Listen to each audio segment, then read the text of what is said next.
early in the morning. Oi, we need to get up. We have to go to work. Oh yeah, I've got to go to work.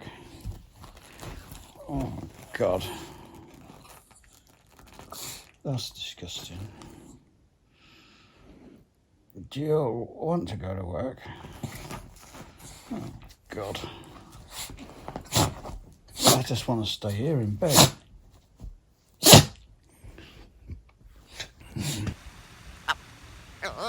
The Royal Horticultural Society have said we are in crisis.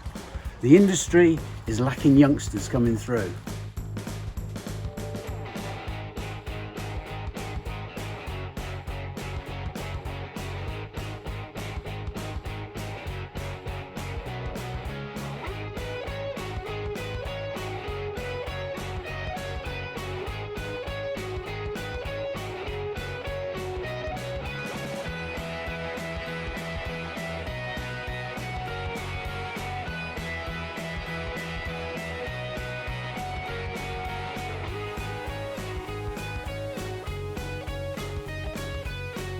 This is Eggleston Hall Gardens, and over the next 12 months we're going to take you on a journey of what it's like to run a nursery garden.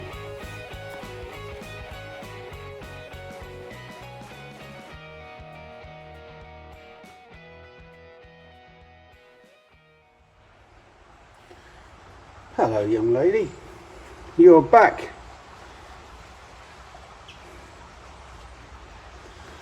It's week 44.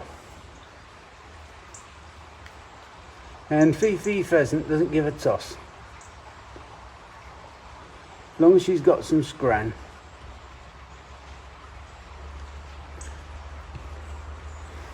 Not bothered in the slightest. You'll have to it'll be typical. You'll just have to wait until the spring and then old Randy Andy will be round again. He's not interested in you till springtime. And a bit of leg over. That's all he's worried about.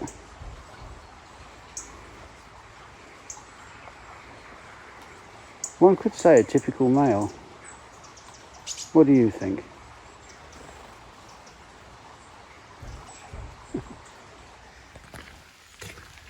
Eucalypts. I'd be made to stand out in the rain for the sake of the viewers. Oh, shut up. I want some You sympathy. big pansy. Go on then. Yeah. Well, people might be able to recall, I can't remember when I potted these now. It was when we were bringing them out the tunnel. Was it about, I can't remember whether it was post-furlough or pre-furlough. But people might be able to remember when we potting some of these, and they've grown quite a lot. They weren't very big when As they were potted. eucalypts do. Well, you can see they're probably about cane height when they were first put out. Well, you can see all the new growth that they've put on this year. Some of them put on a foot or more, but the main thing is they've really, really thickened up. I mean, you can see a couple of these ones. You can see how tall they are now. Yeah. How tall are they? I mean, I'm 7'6", so how tall are they? Oh, at least 15 foot. No, at least 15 feet, yeah. Well, men exaggerate size of things. And We always do. you always do. We always get found out though, if you're lucky. Right. What are you talking about? I'm talking about whenever I catch a fish. You can see why they call this the snow gum, can't you? It has like a bloom on it. It develops like a mottled bark as it gets older. It's lovely. It's really nicely. Yeah. The reason we're going to pop these up before the winter this time is because, well, a bit like last year, they were potted before they went into the winter, because sometimes things like this, you want to keep stuff on the dry side in the winter, but you can just sometimes find stuff really does drought off when it's on the cover, because we really don't like to water a lot in the winter. And they survived last winter inside. If they're bigger plants now, they'll be able to take a lot more, so I think there's very little risk with quite a lot of them having to pot them up. Yeah. Because a eucalyptus doesn't particularly wilt if it gets too dry, it just shrivels up. Yeah. And It's a We want to bugger. keep them looking their best. And Thank you, Thomas. While it's so easy to get sort of wound up in the drama of the red maples, we shouldn't forget the yellows and the golds. This is a cracking one. It has green stems. This is one called Yukon. It is so lovely and so dramatic. You often hear garden designers, and I'm not a great, I'm not really much of a great garden designer, but you often hear them say, oh, you shouldn't put reds and yellows together. I wouldn't have any problems having that maple with that lovely golden yellow against the red one. Wouldn't bother me at all. And this here, this is the snake bark maple. To be honest, I can't remember which one it is, even though I planted the bugger. I think it's Pennsylvanicum, but I'll check that out. Or it could just be a plain Davidii. But you can see why it's called the snake bark maple. Just going down this trunk is about 6-inch diameter. It's lovely. But I keep coming back to that. What a absolute treasure that is.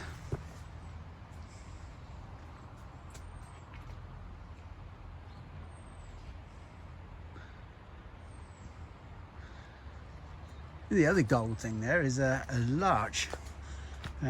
Thomas will have planted that. I don't know what that one is. Probably a little bogey or a little boggle or whatever it is. No, got that completely wrong. At least I haven't got to do the caption. There's something really nice about his dwarf conifer border at the moment. Little parviflora called Blue Lou. Isn't that wonderful? That must be an Abies Pinsapo. That's Pinsapo Horstman. Another Abies Coreana called Alpine Star. Oberon. And they are really complemented by the falling leaves of the maples and the Cornus controversa. It's turned into a really, really nice little border, this. Varela, Pinus mugo. That'll be about 6 or 7 years old now. And it's only 12, 15 inches.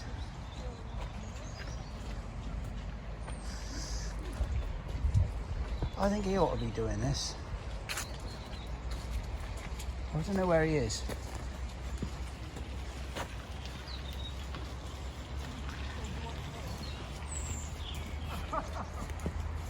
Hydrogot. Abies Veitchii. That'll be several years old. Very pretty. They are such lovely, lovely things. And I think almost every week we look at Coreana icebreaker with the recurved needles. Wonderful.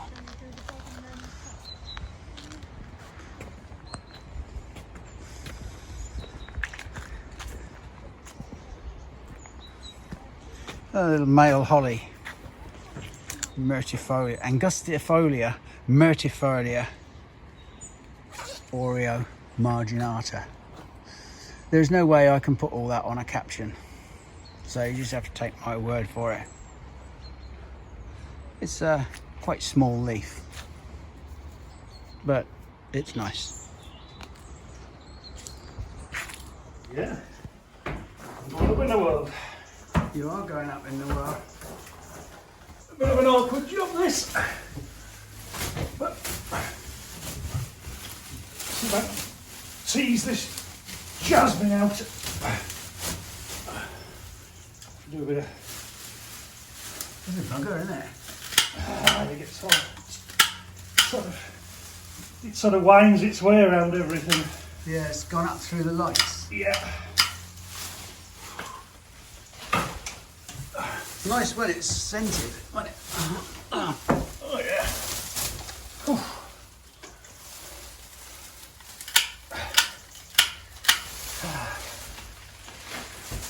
Yeah, an annual job.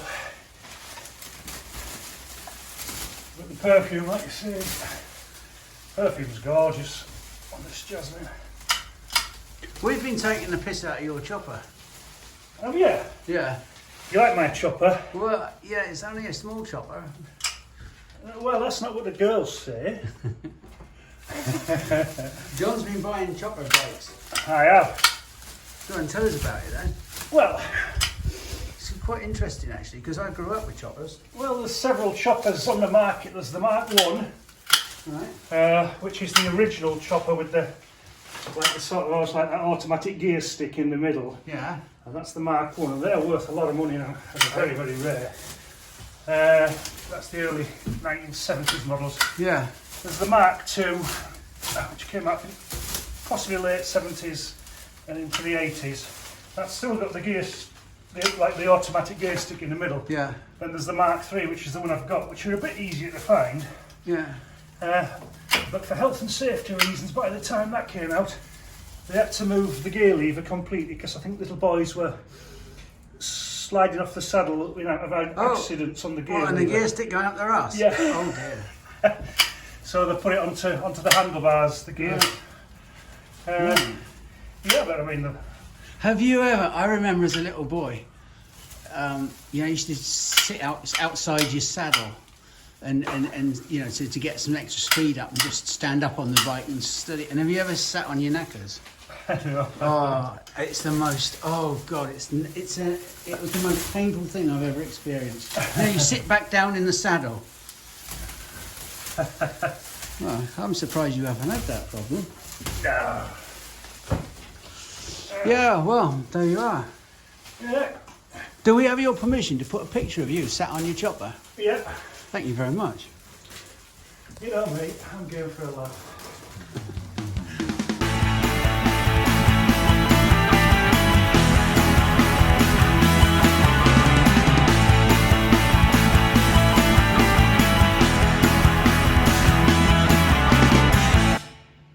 Now, I know that Malcolm has filmed these already, but I'm going to take an opportunity to make him look like a bit of a tit.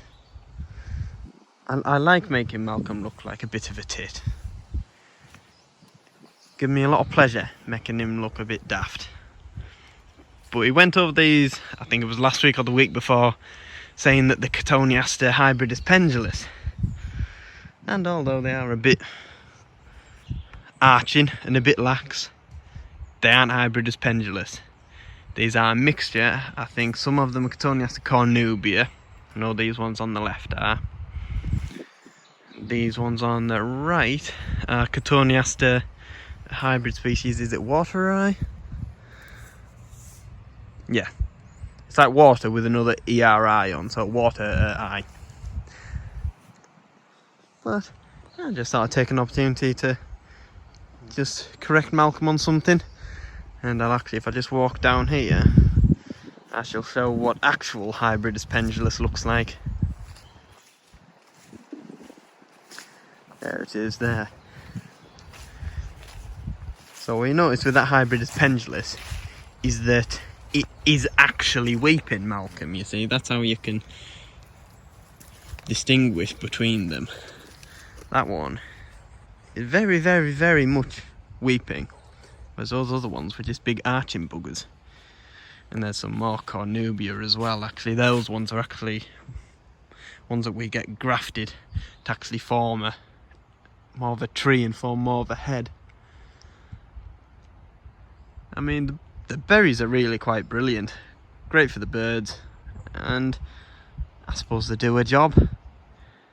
But as people have probably gathered by now, I'm not exactly a great spokesperson for Cotoneasters. Bastards. Now, this is a Sorbus November Pink. And the reason I want to film this is because this is one of my first meaningful things I ever did here. All them years ago, I can actually remember planting this with Malcolm. I think at the time I might have been here, I can't remember exactly, a year or so.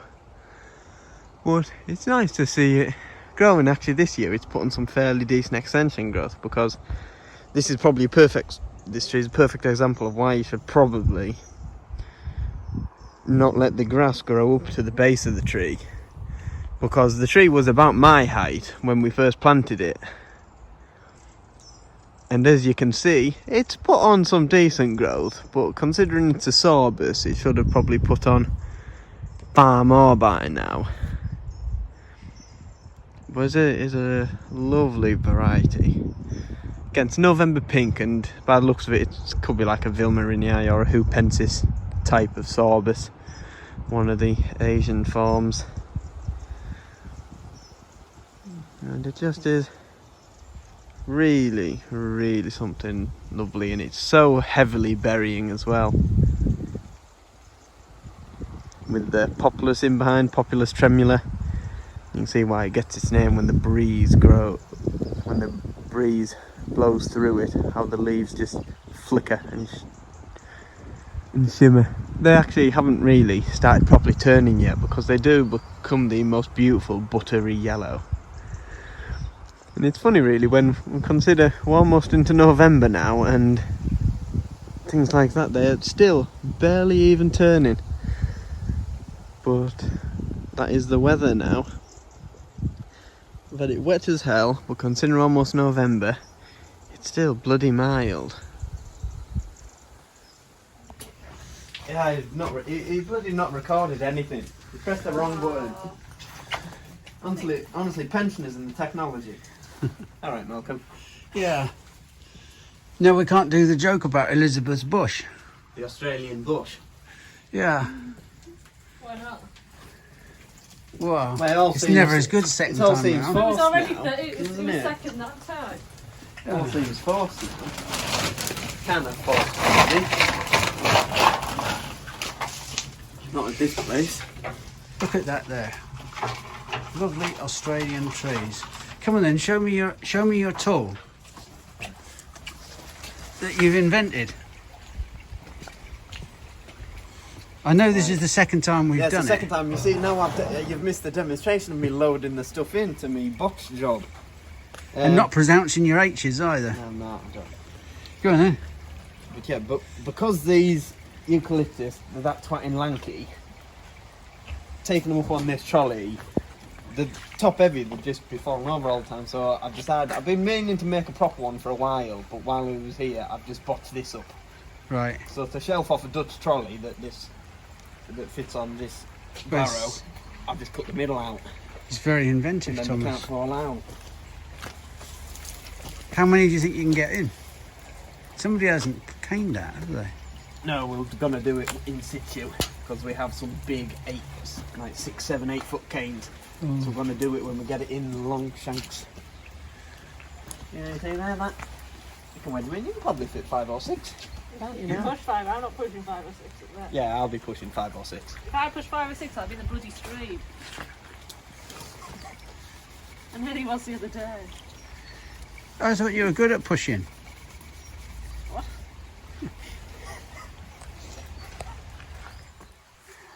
Now there's a viburnum bodnan tense. We hammered it right back because it was in the way, and the idea was actually to put a chain around the bottom of it and grub the bugger out with the tractor. But it's put on so much new growth and it's coming into flower now. This is bodnan tense. I believe it's Charles Lamont, although it could be Dawn. The mists of time have failed my memory, I'm afraid. This is another thing that we cut right back, this Mahonia. They really do respond quite well to it. It was hammered back and it's put on over the last couple of years. Look at that. Sprays of winter flower. Not fully out yet, but there will be. Looks good against this wall, especially on a winter's day and the sun catches it. Excellent thing.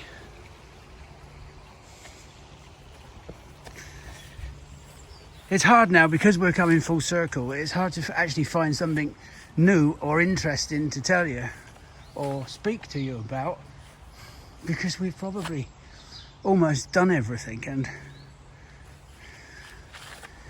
I can get repetitive at the best of times without coming back full circle.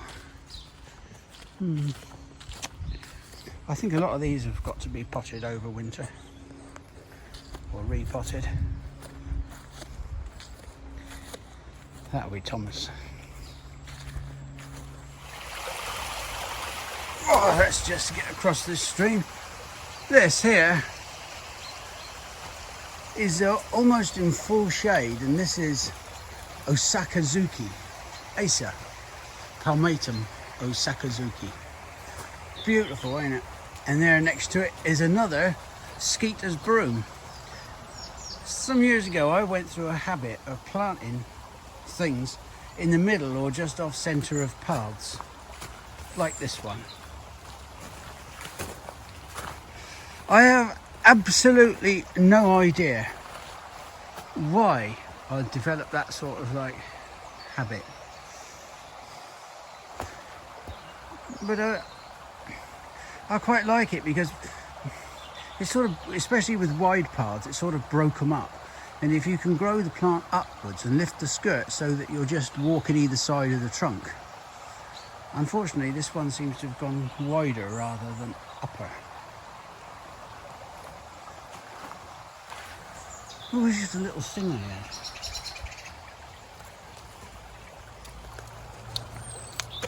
The hostas are all looking really sorry for themselves now. They're having their well-earned rest for the winter.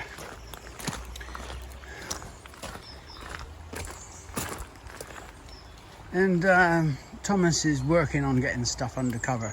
Stuff like these Californian lilacs or ceanothus. They are coming in for the winter because they are prone to really heavy frosts, and we can have heavy frosts around here. The eucalyptus have been finished, all nicely potted for next year, and roped off so the buggers don't blow over. Apart from that bit.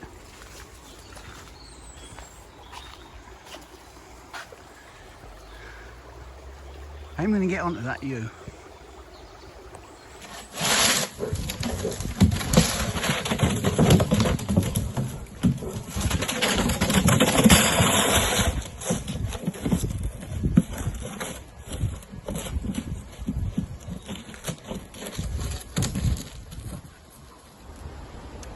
This one is Acer japonicum, a contifolium.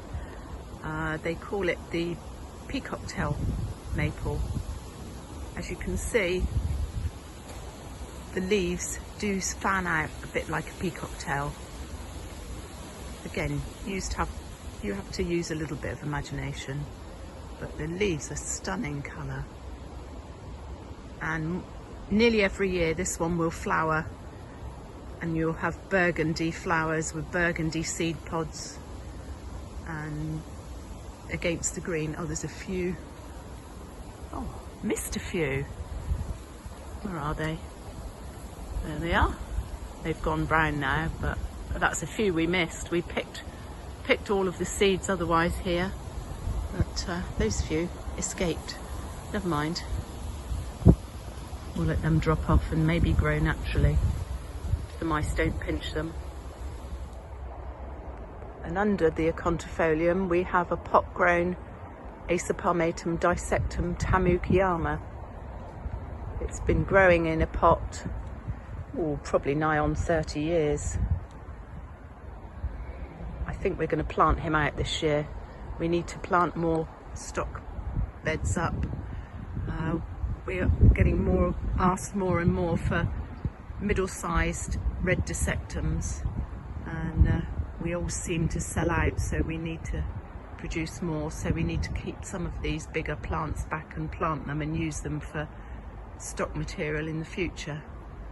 But Tamukiyama, it's a good red colour in the summer.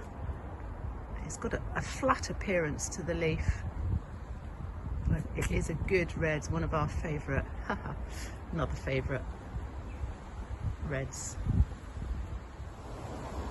But this is one of our display only acers. It's Acer palmatum peaches and cream.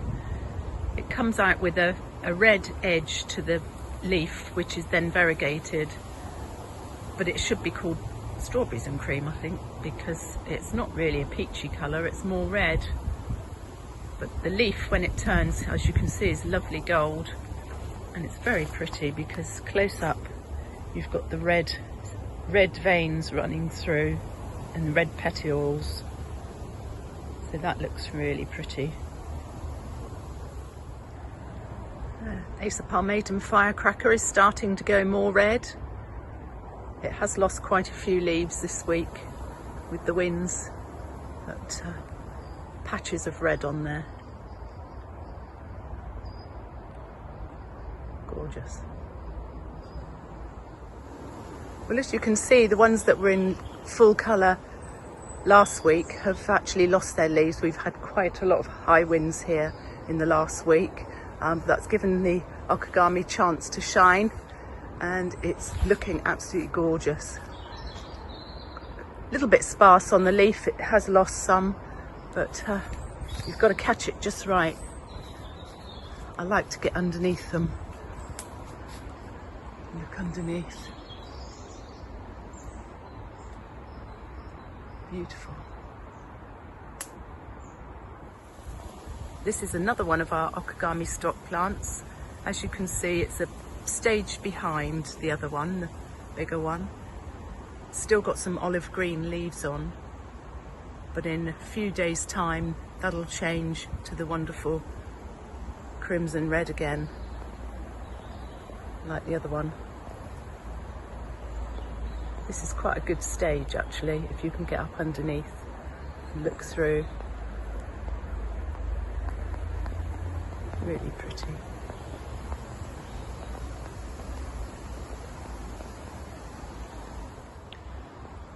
Also in here, by my excuse for a pond that I built, just to show people you can plant them in raised beds. Needs a good tidy up and a finishing off. But Tamukiyama, Acer palmatum Tamukiyama, as you can see, it's an amazing red. It's a really good dark one. It has like a flat appearance to the leaf, and it's one of the red ones that really keeps its dark burgundy colour throughout the summer, whereas some of them tend to fade off a bit, especially this last summer because it was so prolonged, long and hot.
I'm just clearing up the shed before we the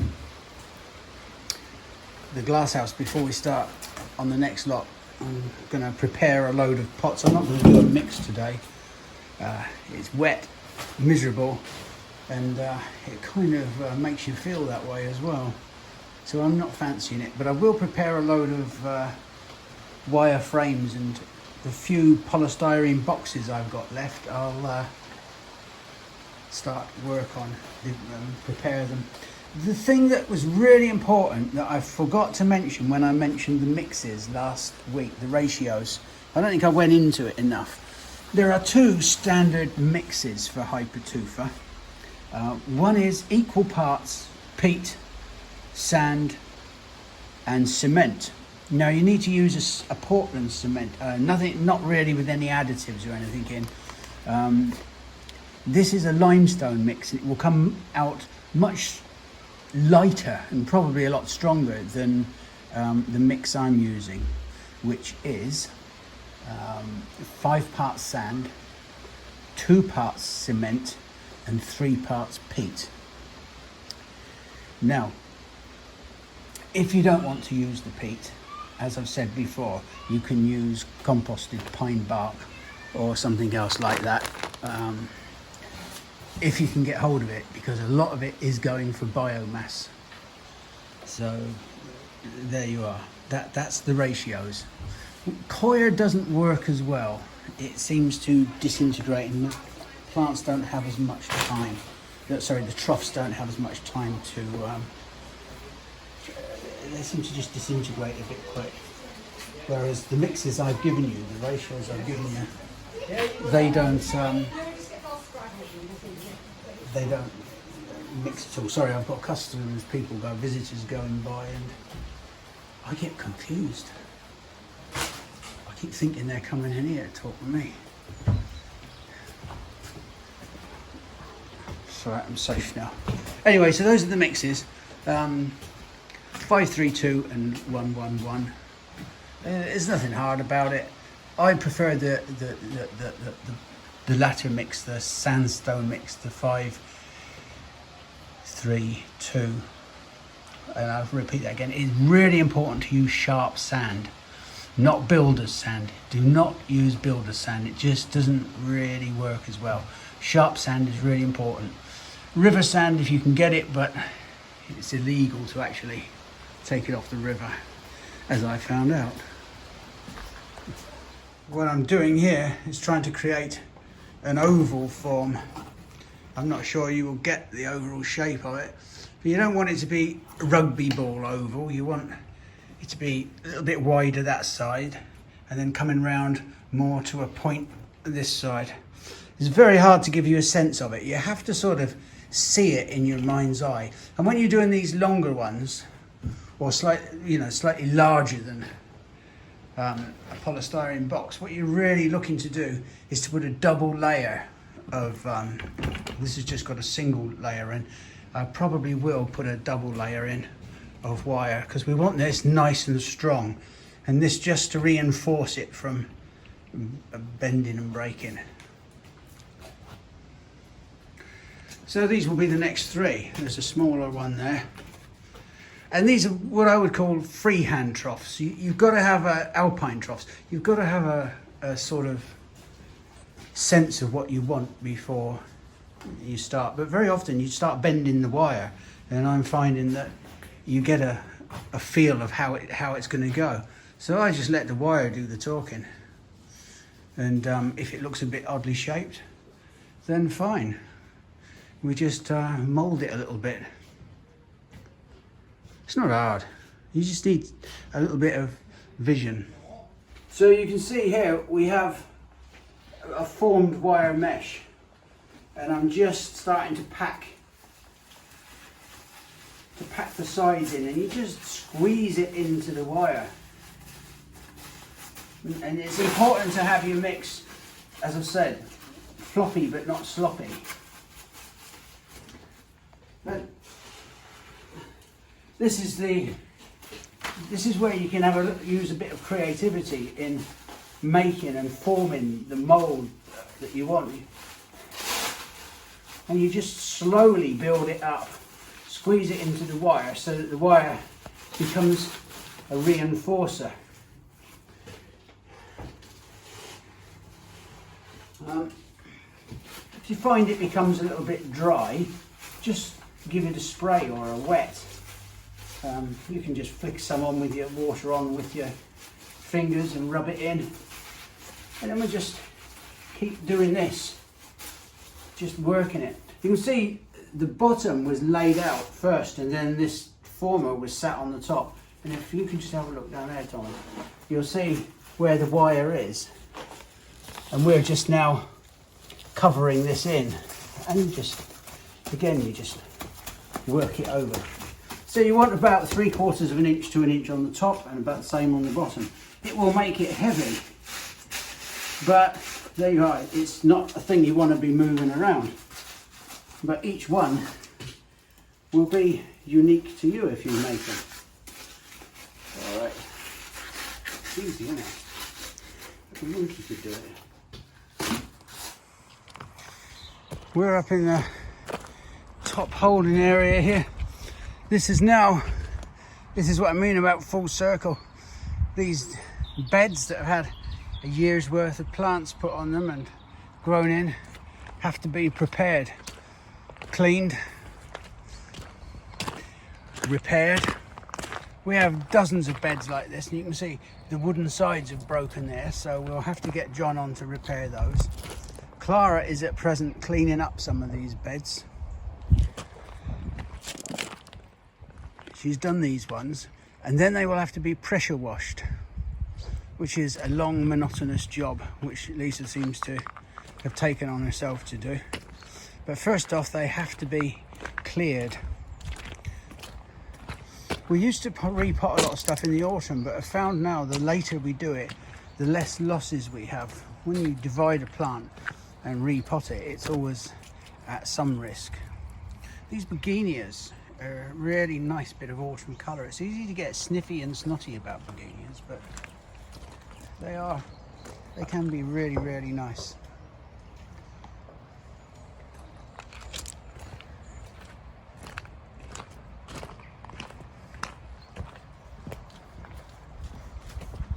Come on, Clara, get your finger out.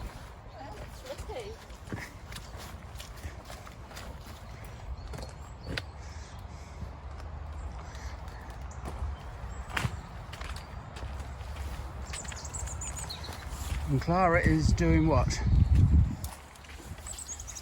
Just consolidating a couple of the beds up. So I've already moved a few perennials from up there, and I've already swept the beds. I'm sweeping the beds as I go along, just so it doesn't get too slippy and muddy and horrible. People. And also these perennials, this euphorbia here, see it's lost all of its leaves, and just quickly give them a bit of the weed. Yeah, all those fungus spores and weed seedlings and that, it gets rid of a lot of them. A lot of places don't bother doing this, but it really is quite important. It's nicer too, because some people will be like, oh, that doesn't look very good, I can't be bothered to buy that and pick that up and put that in my car because it's really dirty. So what I did by doing this, then makes them look tidier, more professional. Nice. Good husbandry, as they call it. And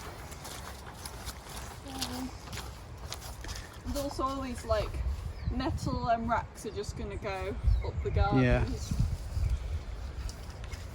Doing a fine job there, Clara. Yeah. You know, I can carry literally about 5 of them at a time. Can you? Hand. Yeah, I only used to do about 2.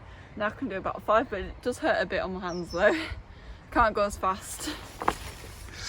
This is the tree you were telling me about yesterday, isn't it? Oh the yeah, liquid the amber. liquid amber orientalis. Yeah. It's looking so nice now. Not as red as the Warpleston, which was red for ages. You can see the old leaves, it looks like a maple. But you see, this has got contrast in the colours, so green as the summer foliage goes into autumn and then winter as the leaves drop.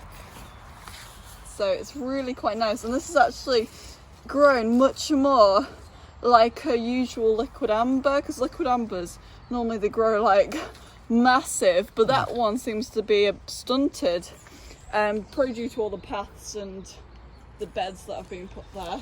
Yeah. And this one's just grown. I Bit told bigger. somebody recently that liquid ambers came from Australia, and it was a load of rubbish. I don't know why I'd thought that. I'd got it in my head. It must be an age thing, and I don't know why I thought that. Most of them are from China or East Asia.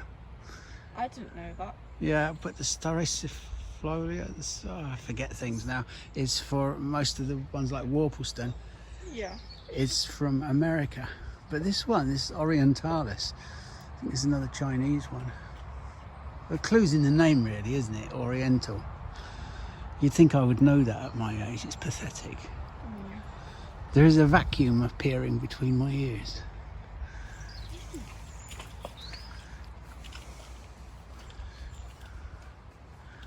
Lisa's always thought there was a vacuum between my ears. A convenient one. I think a lot of Some of these plants are mixed blokes up. have that. Hey? Some of these plants are mixed up. Like, I'm finding ones, you know, that I need to sort of like make more room for, because they're like the other end of the bed. That's them stinking customers moving them about. We shouldn't have them. But there's only like, I think with stilbees and the anemones, there's only like one or two of a variety. Yeah. So It's just a question at the moment of moving stuff down so we get a space to pressure wash. clean the beds. Yeah. Absolutely. And then Brand new when that's done. these are A's and B's in that top holding area, and then when this here is done, you know, I know you're putting the A's and B's amongst the C's, but once that's clean we can process the A's and B's for next year and they can go back in there and then work Last down. year, we were moving them all to the bottom beds, just where the glass houses are. Yeah.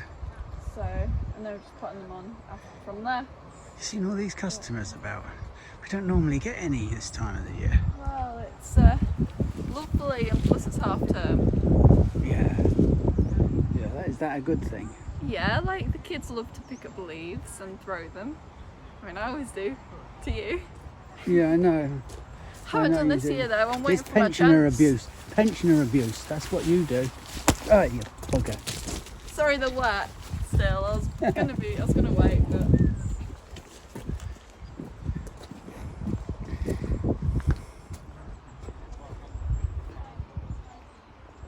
Look, there's Thomas. See now, look, he's dealing with some customers. Elizabeth's going to get one as well.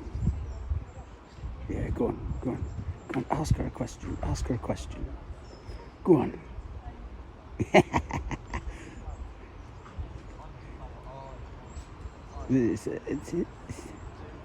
Yep.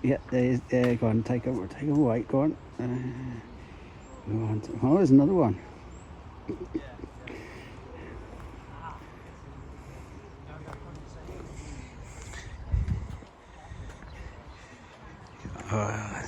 They're going down the garden path now.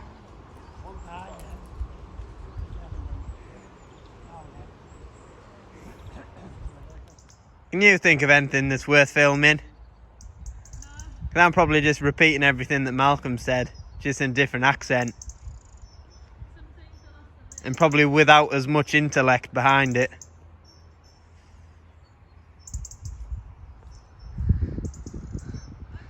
But we've got this tilly here. It's a tilly cordata and it's a form called winter orange. And can you guess why? Oh, if the camera bloody focuses, there we go. It's got these lovely, all this new growth, this year's growth, has a lovely orange colour and really bright buds as well going into the winter. I think especially as a young plant that really stands out. Obviously this one, it's a fairly mature tree now. It's a decent size, obviously nowhere near as big as limes can get, or lindens for the Europeans, I think. We would know it commonly as that. Probably even the Americans as well know it as lindens rather than limes, but we are the British. And what we're probably going to do this year with this one, try and really show it off, is we're probably going to pollard it. Limes are actually used very commonly as a street tree, and because they are so good for pollarding and hard pruning. You can see there actually this mature tree suckering at the bottom there, and that's it. That's one of the only things that limes have as a downfall as a street tree. They can end up having this base, like of all these little stubby little bits of growth that every time you cut it back, ends up, it just ends up like a blooming roughly shaven chin. But as you can see actually with this one, they've got all these little shoots coming off all the way up the stem, because it often is pruned and has the canopy lifted a bit for, obviously this is we like made this bed around the base of it, so we want to grow sales plants underneath it. So give it a bit longer, maybe when the weather isn't so wet. I mean, you can pollard them anytime. You maybe are better pollarding trees late winter, just before spring, but I mean with a lime it is hard enough to do any time when the leaves have dropped. We'll obviously film and let you know when we do come to do it, because I can't imagine it'll go wrong. But yeah, and especially as a pollarded specimen, it'll really show off this fantastic coloured growth far better than it does at the minute. Malcolm might already have filmed some bits on this, and you might already have seen all this before, but I do apologise if I'm repeating anything that Malcolm's already said, but I couldn't help but film these as I was passing them again. It's a beautiful thing, this Spirea nipponica. Snow mound is this variety. It's a really tough little shrub, bomb-proof, hardy, easy enough to grow, and gets absolutely smothered in clusters of white flowers in about May time. And then this year these have taken on absolute fantastic shades for autumn. I can't recall that these have ever looked this good, really. Could be to do with them being in small pots, but we've just left them in these pots for the year, just so they just get potted into just the next size up. So they're not going to be massive plants for when they flower next year. We're going to try to keep them a bit smaller so they're a bit cheaper to sell. But I mean, the scale of colour, you've got them, some leaves are still green, then they've got yellow, through orange to red, and even at the ends like burgundy purple left. It is really lovely. Obviously it kind of helps that there's a block there of about 50 of them that really makes it a really impressive splash of colour, but they really are quite stunning. Look at that. Yeah, have you seen the ones in the oak pile of leaf mould? No. Oh God. I'll have a look. Yeah. I don't know what this fungus is. It's right in a strip, right along that. There's obviously a root under there. And it's rotting away, and it's coming from the root. It's not honey fungus. It's not amalaria. Yeah, look at that. Yeah. I wonder if it's like smokable or edible. I'll have to look it up now tonight. I'm a bit old to be getting into trouble anymore. Yeah. John, Yeah. you're doing that? I've been planning to do that for like years. Yeah. Gonna take a bit of doing. Just take your time. Hey, you might need a ladder as well, but I can see. I don't think we need to grub it in, will we? Tie it in. It's going to be all right. Well, we'll see. What I was planning on doing was trying to get some of the centre ones out, Yeah. right down, Yeah. and then these would then tie in and compact the whole shrub. Well, you can already see it's letting light through. Oh yeah. If we're getting rid of them bloody things. See, if I get stuff like this out nice and low, I should be able to. Yeah, that's going to be fantastic. I should be able to gather all that lot in with help. It's going to let so much light in over there. Oh yeah. Yeah. Get some of these lower ones out. There we are. The whole garden looks lighter already, even though it's nearly dark.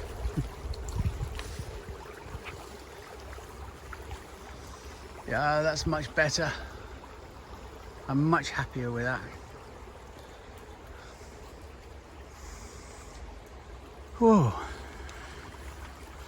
We're better batten down the hatches tonight. We've got severe gales and piddling rain all day tomorrow. Excellent. Can't wait. What we're doing here is making up some little structures, some little reinforcements so that we can mould the shape and hold it together. Come in, Clara. And start posing. Now, what we're doing here is we're just going to cut pieces off, and then we're just going to press them round with our hands, and then we form this shape.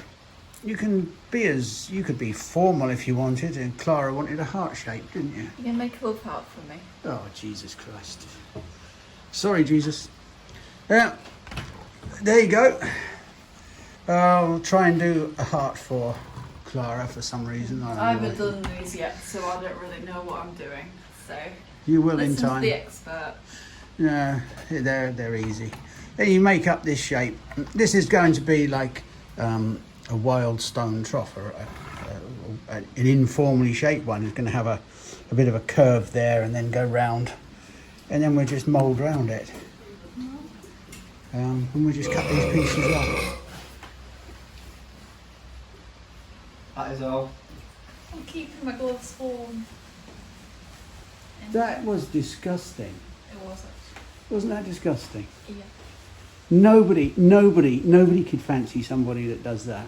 Well, at least you know you're letting all your gas out. You don't want to be really like. Letting your gas out? What do you mean, like farting? Right, I'm not going to go into the science of it. I'm trying to be nice. Youngsters have no decorum today.